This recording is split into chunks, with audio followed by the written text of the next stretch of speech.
अध्यात्म की बात करूं या संसार की बात करूं तो मैं समझता हूं कि ये दोनों ही ईश्वर के हैं, क्योंकि ये संसार भी तो ईश्वर का ही है। इसलिए तो कहता है कि इस संसार में ईश्वर के बिना कुछ पत्ता भी नहीं हिलता।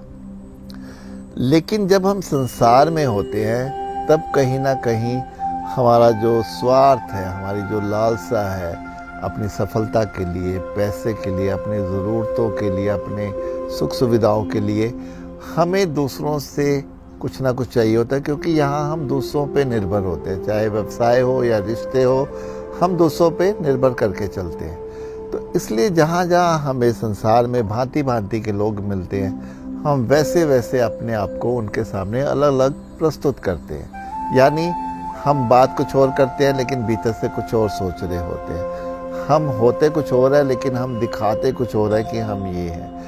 इसी को मैं मुखौटा कहता हूँ। और जब तक संसार में हम ये मुखौटे लेके चलते हैं, अपना पहन के चलते हैं, तब तक हम व्याकुल, बेचैन और एक ऐसी मन की स्थिति में रहते हैं जहाँ हमें ना खुशी महसूस होती है, ना हमें शांति महसूस होती है। इसीलिए अध्यात्म के क्षेत्र में सबसे पहला जो उसका नियम है कि हमें सारे मुखौटे निकाल के ही ईश्वर के पास जाना है, क्योंकि ईश्वर को तो हमारे सारे ही भेद पता ही है कि हम क्या हैं, अंदर से हम क्या बात कर रहे हैं। तो वहाँ तो हमारी एक भी नहीं चलेगी। लेकिन संसार में भी अगर हम थोड़ा सा अपनी समझ से चले, अपने सारे मुखौटे उतार दें और ये ऐसे अपने को लें कि जैसे हम हैं ऐसे ही है। जब हम अपने आप को स्वीकार कर लेते हैं कि ईश्वर ने हमें जैसा बनाया ऐसे ही है, यही हमारी सोच है, यही मेरा नज़रिया है।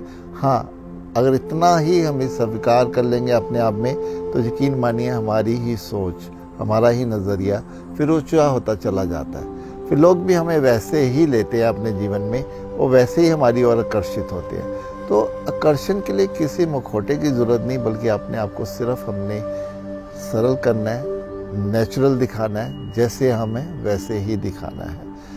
अध्यात्म की राह पे भी जैसे मैंने कहा, तो हमें सारे मुखौटे उतार के चलना है। यकीन मानिए, अगर हम अपने मुखौटे उतार देते हैं, फिर चाहे हमें कितनी भी बुराइयां, कितनी भी कमियां हैं, अगर हम उसको मान के अब स्वीकार करके चलते हैं, दूसरों को भी हम कुछ छुपाते नहीं है। भाई है, सब में बुराइयां होती हैं, सब में अच्छाइयाँ होती हैं। जिसको भी हमारी बुराई देखनी है देख ले, जिसको भी हमारी अच्छाई देखनी है देख ले। हम तो ऐसे ही हैं। अगर हम ऐसा जीवन जीना शुरू कर देते हैं, सारे मुखौटे उतर जाते हैं, तो फिर यकीन मानिए तभी हमारी मोक्ष की राह, हमारी मुक्ति की राह, हमारे अध्यात्म की राह, ये सब एक हमें नई दिशा की ओर ले जाती है।